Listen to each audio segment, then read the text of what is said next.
recorded live at 4ZZZ Studios Brisbane on 102.1 FM. And broadcast across Australia on the Community Radio Network. You're listening to Z Games. With 10 years experience and over 500 episodes, Z Games brings you the best in gaming news, reviews, community and culture. Want to reach out? Message us on Facebook at ZEDGamesAU. Welcome, friends of all designs, to me accidentally starting the news early, because it's one of my favourite things to do. It's great fun. I am Paul, and joining me in the studio tonight is Hazel. Hey. And in the ether is Tobi. Hey. Oh, it worked. Good. This is always nice to have. So, this is Z Games, a show about video games and things slightly related to them if we feel like it. And sometimes just anything we want, because we have you captured. Sometimes traditional games. Traditional games, yes. I feel like we've talked about chess before. And stick and ball. Actually, I did remember when we were covering a local game, Wizard Chess, and I was like, why is this chess? And they said it's not. It's actually a game older than chess, but no one knows what it is. And to prove their point, I can't remember what that game was. So, Wizard Chess it is. Shout outs to the Wizard Chess guys who we've met several times now, I think. Yeah. Good old locals. Okay, before we get too excited, how excited can we be? We might jump into that news that I accidentally started playing for fun. Okay, let's... it's loading. Come on, computer. You're my favourite computer. So who's had technical issues today? Nobody's ever had technical issues. It's all time for the news! Even more companies have bowed out of E3 2023. Assassin's Creed developer Ubisoft announced in a recent statement that it would not be attending E3 later this year, despite having shared their intentions to do so as recently as February. While we initially intended to have an official E3 presence, we've made the subsequent decision to move in a different direction and will be holding a Ubisoft Forward live event on June 12th in Los Angeles. We look forward to sharing more details with our players very soon. Ubisoft was the first major company that had confirmed their attendance, and them dropping out seems like a significant blow, considering that Nintendo and Microsoft had already stated they would not be attending. In the days following Ubisoft's revision, two more companies publicly confirmed that they would not be part of E3 2023. Sega, in response to questions from IGN, said, "After careful consideration, we have decided not to participate in E3 2023 as an exhibitor. We look forward to sharing more information on announced and unannounced projects in the future." In previous years, Devolver Digital wouldn't be present on the show floor, but would set up in a nearby parking lot. They have also confirmed that they won't be part of the show in any capacity this year. E3 has not held a proper physical event since 2019, and many are questioning if it still has a place in the industry. There are still many developers who haven't said that they aren't attending, but their silence is noticeable. Whatever the case for E3, with only 3 months until this year's grand return, it won't be long until we have a more concrete idea. The 3DS and Wii U eShops have closed their doors for good. Earlier this week, Nintendo took the eShop offline for both the 3DS and Wii U consoles. It's no longer possible to make any purchases from those online stores. This was announced over a year ago, and gamers have had plenty of time to grab anything they still wanted. If this is the first you've heard of it though, and you had plans to pick up something for your collection, I'm sorry to be the bearer of bad news. While you cannot make new purchases, you are still able to re-download content you own and download software updates. Changes to the National Classification Scheme could be on the horizon. The Albanese government has proposed stronger measures to protect vulnerable individuals from gambling-related harm by introducing a mandatory minimum classification of R18+ for games with simulated gambling and M for computer games with paid loot boxes.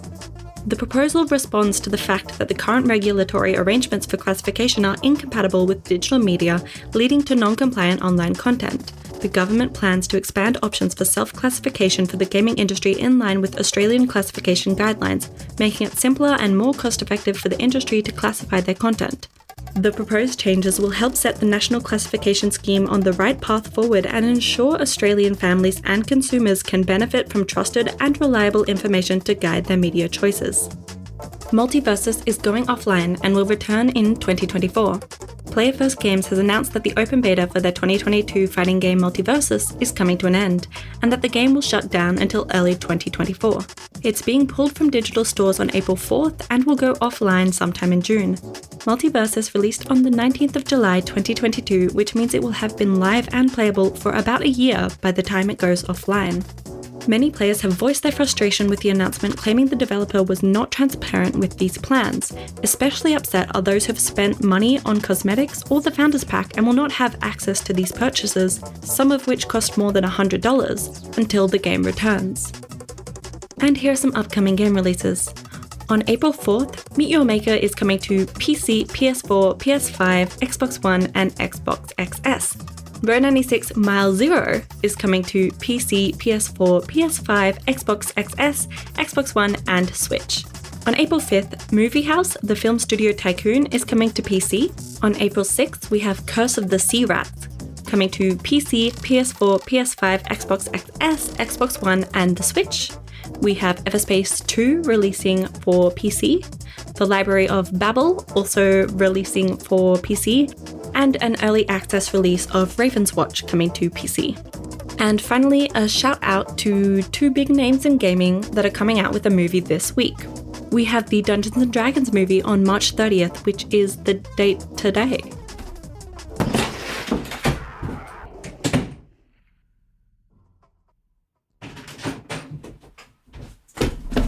And the Super Mario Bros. Movie on April 5th. That's all this week in gaming news. Well, thank you for that, Melee. A lot of news there. And nothing about the Zelda reveal, which is all I want to talk about. Get out of here. The Zelda of Zelda. No. Yeah. Zmod. Yeah, Zmod Zelda.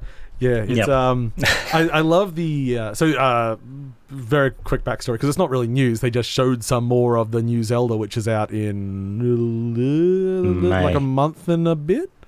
14. Yeah, they did 10-minute gameplay. They just showed off a couple of new abilities and said we're still not really going to tell you about the purpose of the game. I mean, I guess we can assume you're going to be fighting Ganon or something else, and then eventually fight Ganon when it revealed that he really was doing a thing. And you'll be collecting some stuff, but by God, did they double down on everything that made Breath of the Wild unique. So it's all about every single item in the world having properties that you can then manipulate to interacting. I like the example they showed of you can put any consumable basically on an arrow. So if you put an eyeball from a monster on an arrow, it becomes a homing arrow. Or you can make a freezing arrow. I don't know what the meat arrow will do. Feed them. You can. There'll be somebody who have to explode by just shooting meat at them, I'm sure. Or maybe skeletons that you can reflesh. Oh no! Oh no! Healing things onto zombies so that they can come back and become human again. Yeah. Bring love to the world. We're doing it everything everywhere style. And then other news stuff. It's nice. So that government report that was mentioned is the Stevens report, named after the guy who wrote it. Yeah. And Philip, his name is. It's very strange why they went to Stephen though. It's his last name. What? That's not a last name. Anyway. Stevens. The Stevens report is a very long, detailed, boring report about the classification system that Australia uses for media. There's a section in there, chapter 10, if you really want to read it. Yeah, it's pretty easy read, and it's nice that it's a very sensible report. Yeah, it just covers changes that should be made to classifications for video games. A big portion of it is interactivity, so online play. Also interacting with other players. And then there's a section that says we recommend games with paid loot boxes in them should probably be at least PG, possibly M. Yeah. And please. Anything that is a simulated gambling game, like a casino type game. And that kind of means directly a casino-y game. Because I have my own bugbears with teaching children addictive behaviors via things that are slightly themed, but just getting them to continue things. What about casinos in MMOs? That would fall under that. Well, there was a clause there that where he specified that if it's just kind of a side game to the main game, maybe it ups the rating a little bit, but it doesn't give it like an automatic R18. Also worth noting, these are all just recommendations from a report. None of this is law or anything like that yet. What I realized as we were chatting about this briefly today was part of the reason why it's so hard to make changes to the classification in this country is that it requires the states to cooperate. Because you can't just have like some states do one thing. It's just got to be a national strategy. I'm like, well, that's just never going to happen because, the country's all... And then I just remembered that. I mean, if we have to cut out Tasmania, we just turned. Yeah, it's the easiest state we just to cut leave out. Tasmania off the maps when we do the survey. I mean, I don't want to. I will invite them to come along, but if they don't come along, cut them loose. Off you go. Cut the bass link. Oh my god. We do not endorse that. No. This is Zed Games. I am Paul, and joining me in the studio is Hazel. Hey, and Tobi. I'm having a lovely 669 with you. Oh, yeah. Yes, our internal episode number is 669. That's right, 69 with a friend. And that friend is Tobi. Hey. Hey. You just have to like cuddle.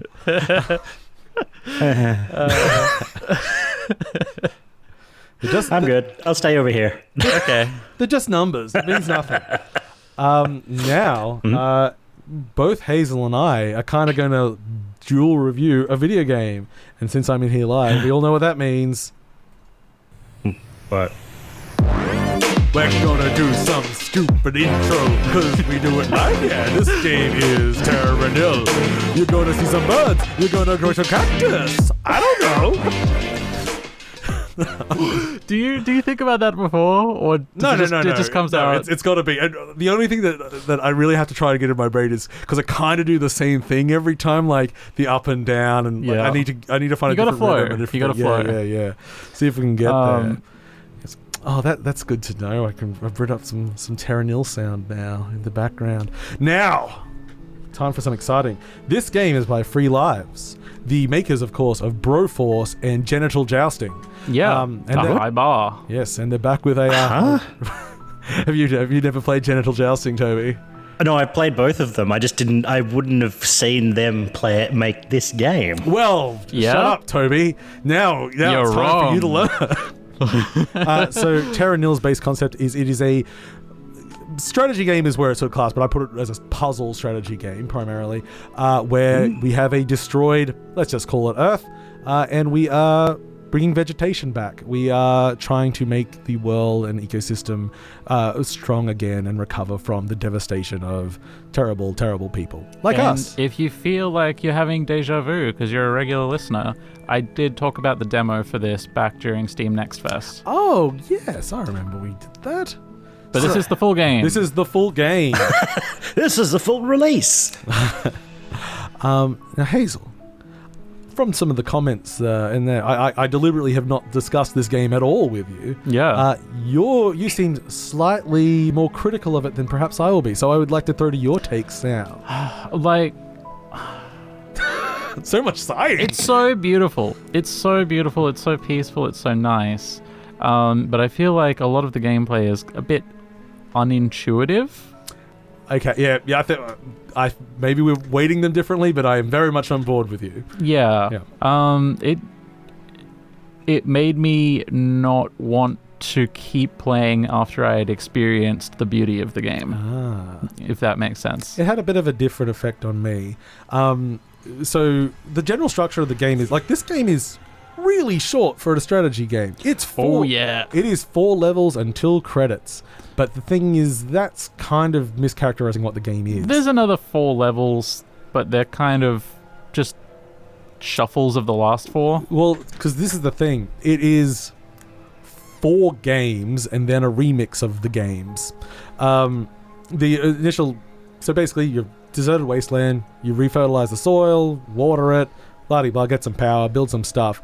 So each level has 3 phases. One where you sort of prepare it, then you've got to build back the ecosystem, and as it progresses, you start building in actual like temperature and humidity and things like that into the world.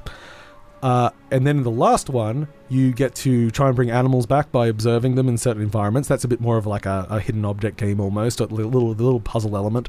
But also cleaning up all of your stuff. Yeah. You're supposed to leave each level with nothing left on it other than the native vegetation. So you finished first level, I got it, and kind of like Hazel was saying, I think it is a bit unintuitive, because quite often I'd get a thing, think I understand it, use it, and then, actually that works slightly differently to how I thought it would behave with everything else.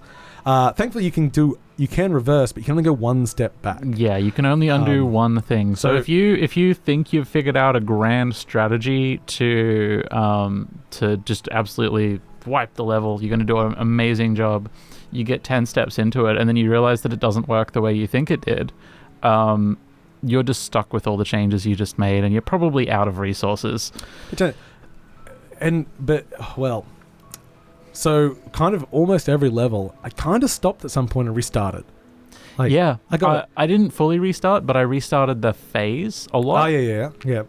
So I went back and I had a better understanding, and I sort of got it a bit more then. So yeah, I think the interface probably could do with a little fine-tuning to sort of really tell you what's going on. It's okay, it's not terrible, it shows you like area of effect and stuff, but quite often, in one of the later levels, it was like I had to get the ecosystem up to a certain amount of I think it was moss on rocks, but it needed to be really cold for that, and I didn't realize I didn't have quite enough, and then I'd made the environment really hot and I had no way of cooling it down again. So I'll just restart. But so you hit the second level and you go, hey, why is all my equipment different? Because each level has kind of a whole while you're doing the same thing, you have a lot of different equipment and different ways of having to do stuff. The way you clean up is different in each level, for instance. And then once you've played through the game, which I will describe as a tutorial of all the tools, you then can go and do the remixed levels, which are those environments which will then be mixed up. So they'll add like lava to one of the previous biomes, something like that. Yeah, you get to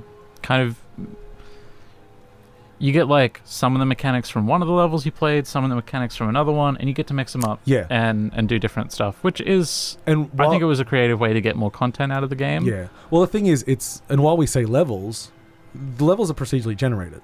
So it's like, you're really just saying like, oh, I want to play that style of game at the moment. Did you replay any of the levels? Yeah. I know the first level definitely isn't procedurally generated. It has for me, at least on a. It was exactly the same as the demo for me. Oh, well, that's weird. No, they're definitely generated levels. Yeah, with a rule set to them, so you can kind of play. Maybe the first time they're a set. Maybe, yeah. And then after that, they're randomly generated. Remind me. I did notice that there's the ability to put in a seed. Yeah.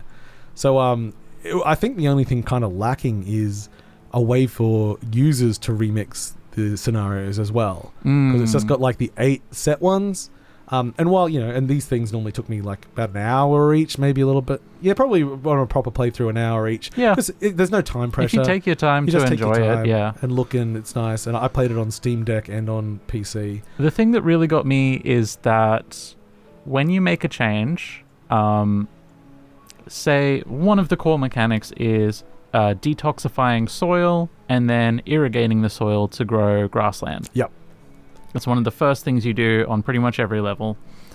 When you put down an irrigator, it only grows grass on the detoxified soil. Yep. The irrigator stays there after you're done and continues to take up space and resources. If you then detoxify some soil next to it that is still within its range, you would think that it would work again. It would work again, and it would put some grass there, but it doesn't. No, it's a once-off. If you do things in the wrong order, you just waste resources. You waste time, and it can kind of put you in weird situations. It's very strange. It's I was a little bit. So I played it on normal, and after I was done, I'm like, oh well, I'm going to see what hard does, because I kind of want it to be a little bit more strict and like give me it really just increases the cost of things. I was a little disappointed that it didn't really demand more out of me. But on the opposite, you can go to the easy, which makes things really cheap and everything. And in fact, you can even just open it up, go to custom difficulty, and you can just put it in Zen mode where everything costs 0. But what I found interesting about Zen mode is it still didn't allow you to do things like delete buildings, or like they've got the back. Like in Zen mode, I just imagine having an infinite back. Like, now I'll just go back and fix everything up. There could be a technical reason for that, but it doesn't seem like it would be insane or anything. No, it feels like they just focused on the art and the sound effects and how beautiful everything was going to look, and they kind of just didn't think too hard about what the gameplay was going to feel like. I think the UI and how everything is like actually pretty good. The problem for me is more that it's having to do a lot. And it's a lot of ideas being communicated. As I say, each level has different ideas, which don't necessarily match with what you were previously doing. Like when you've got to be cleaning up via monorail, I didn't get that at all at first. Yeah, it's not super intuitive, and it probably sounds like we're being very nitpicky, but it's worth noting that on Steam right now, this game is $37 Australian, and if you just play through it once, play all of the levels once, you're going to get less than 10 hours gameplay, most likely. Yeah. And as I say, I don't think that is how you're supposed to engage with it. You're supposed to get into the loop and enjoy it and come back. And there is no time to... It's a good pace. It is fun to replay, but... if you are the kind of person, which admittedly is me, who just like plays games to the credit and then like, okay, on with my life. Yeah, maybe not. Maybe not worth your money. Maybe wait for a sale. Yeah. Apparently it's available on Netflix. I don't know what that means. Oh, okay. So if you have a Netflix account, you have this game. You have this game on mobile and PC. So it is free for Netflix users. Well, there you go. If you've got a Netflix account already, give it a try. Yeah. Downloading now. Picking on the interface a bit, I still really enjoy it. Like, it didn't take me any effort to It was a really nice time. I'm just not sure it's worth $37 right now. Yeah. So it's a Wall-E puzzle game. Yeah. Kinda. Yeah. That's a good way to describe it. Okay, and we all know what that means. That was our review about Terra Nil, published by Devolver Digital. Our friends who often sell us codes, and well, not sell us, send us codes, including that one. Paul just pointed to me, and I was so scared that he was asking me to freestyle. Just have some fun with it. Come on. You never. But now we are going to cut to some... So you're listening to Zed Games, is that it? You're listening to Zed Games. You're listening to Zed Games. Hello, you're listening to Zed Games. You're listening to Zed Games. You're listening to Zed Games. You're listening to Zed Games. You're listening to Zed Games. You're listening to Zed Games. You're listening to Zed Games. You're listening to Zed Games. Perfect. Thank you. This is Zed Games. I am Paul. Hey. And joining me is Tobi from the other side. Hello, Tobi. Hello. Oh, I'm here. I miss you. And I'm Hazel. Hey, Hazel. Who's here in corporeal form? Yeah. Hey. You can touch me. Please don't. No. Theoretically, it could be done. Okay. And I think we all know what this means. Hmm? Now comes another review, and well, that can just be this time. It is about fishing, but with something else in it, Jess. Hey! I hope it's fun. Okay. That different energy. Okay. That was wildly different, but tell us about the game. What is the game? We are here to talk about the debut title from Black Salt Games, a New Zealand developer, called Dredge. This is a fishing game.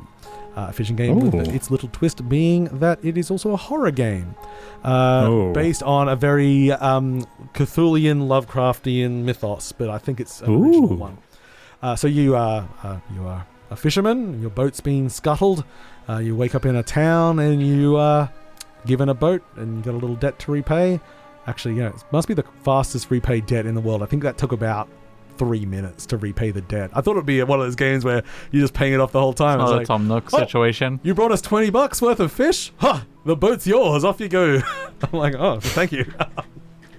So primarily it is a fishing game. So you go around different spots, you get different fishing equipment that can access different areas. Each fishing, it's not like a cast out, like struggle back in. They tend to be little mini games. So primarily just timing based. If you're really bad at them, you can turn off the need to. It just makes it take a little bit longer. So the real thing about the game is time management. And they do this a few different ways. So you don't necessarily want to be in the sea at night. Because at the night, it's dark and you start to panic. And the more you panic, the more things will start happening around you and coming for you. Like, one of the early things that there's like a boat coming towards you. And Paul, you're like, sorry, is this a fishing game with a sanity meter? Yes. It is exactly a fishing game with a sanity meter. A boat coming towards you at night. And you're like, I didn't know there were other boats out here. And as it gets closer, it reveals that this is actually like a monstrous anglerfish with like a boat lure at the front of it and attacks your boat. So everything you do in the game takes time, but not doing anything takes no time. So when you move, time ticks forward. When you fish, that takes time. But if you just want to stop and think about what you want to do, you can just sit there for infinity. It's not going to move forward on its own. It's risk reward. Hey, I found a good fishing spot. I'm getting a lot of stuff, but the sun's coming down. But I can probably get one more eel. Should I? I'd have to come back here tomorrow. It took a while to get here. And then you're going home in the dark. And one of the things they do is so low visibility. It's very foggy. And you might think that's all right. I really know the way. Doesn't mean that the geometry of the land is going to be the same at night when your light only illuminates it 5 foot from the boat. So driving at night can be quite problematic. But you can start upgrading your gear. You can get big lights and do stuff. So do things physically move outside your vision? Like, I didn't quite work out exactly how it was being done. I think there might just be various states that can exist at night. Because I just know sometimes I could go down a straight and there'd be nothing, and sometimes there'd be a big rock in the middle, and sometimes like another rock, but not a huge variety of those. But enough to mean that, especially early game, I had to be very careful near the shore. That's fascinating. Yeah, it's got some cool stuff. So you're sort of tasked with getting these relics for this man, and it's only a short amount of story. It's probably about 5 minutes of written text in the game, really, when you get to the brass knuckles of it. But that's spread out over about 8 hours or so. You find messages in bottles telling you the background.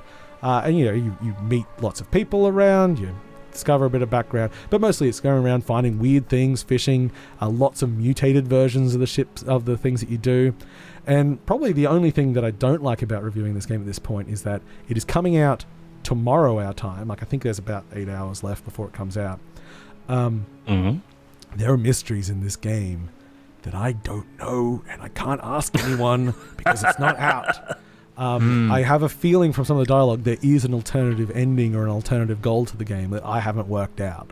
And there are a few things that I know I can do, but I haven't quite done it yet, because at the end I was like, I'll just quickly see credits, and then you can go back. So you can go back after credits. It just goes before the last mission, basically. And that's good. I would have loved like a new game plus in this, which maybe it's like a Mass Effect 3. Yeah, it's just like you still to start with all your good equipment, and they up the difficulty of the world, make it a little bit more vicious. Like that's and what stuff. you want. You want it to be a new game plus where it's a bit harder and more interesting. Yeah, but instead it's just like it just resets to before the end. Yeah, and you can keep playing. Like, okay. I was reading something by the devs, and if you want it to be harder, they're like, well, just don't sleep, because if you don't sleep, you become more insane and more stuff happens. And if you want the game to be easy, just sleep a lot. Fair enough. Yeah. But what? So it's hardcore. It's a bit cartoony, third-person play. The art style's really nice. It just managed to, it looks like a bright, cheery, almost Wind Waker-y world until it gets dark, and then weird stuff is around. And there's one area involved which is just in a permanent deep fog, and that's very little windy rivers and everything. As I say, it took me about, I think, 8.5 hours, and I wasn't playing super fast, but I also wasn't taking my time. I was still trying to play it for deadline.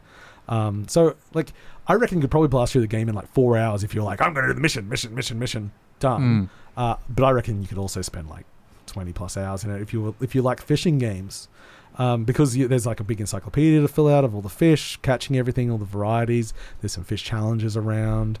So it's a really good looking. What's the core fishing minigame feel like? It's not the minigame, it's just the game. So basically it's just winding in. So there'll be a ratchet winding in, and they'll have points on that ratchet that if you hit A at the right time, it'll be a big jump forward.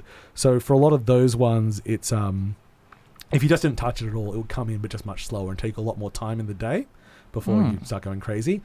There are some things like when you're dredging, which you've sort of got to like jump back and forth on a maze that's rotating around you.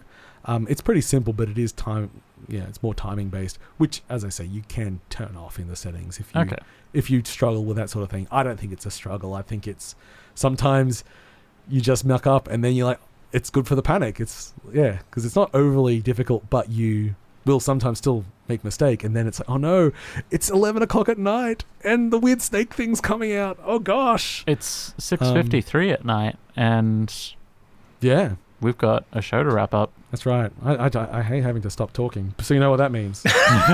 It's true, he never stops talking. That was the end of that review. Good times, everyone. Okay. I am Paul. I'm here with Hazel and Tobi. Hey. And this has been Z Games. It's been a wonderful time. We've talked a lot of things about video games, and they're really good. They are on computers now. Yay. And at that, I'm going to say good night to our dear listeners. They get better every year. Woo! Yeah. It's true. Play some Wally. We will see you all later, friends. Bye. Bye. Yes, bye indeed. Thanks for listening to Z Games. If you'd like to listen to more, check out our podcast on Spotify. Or follow us on social media at ZED Games AU. See you next time.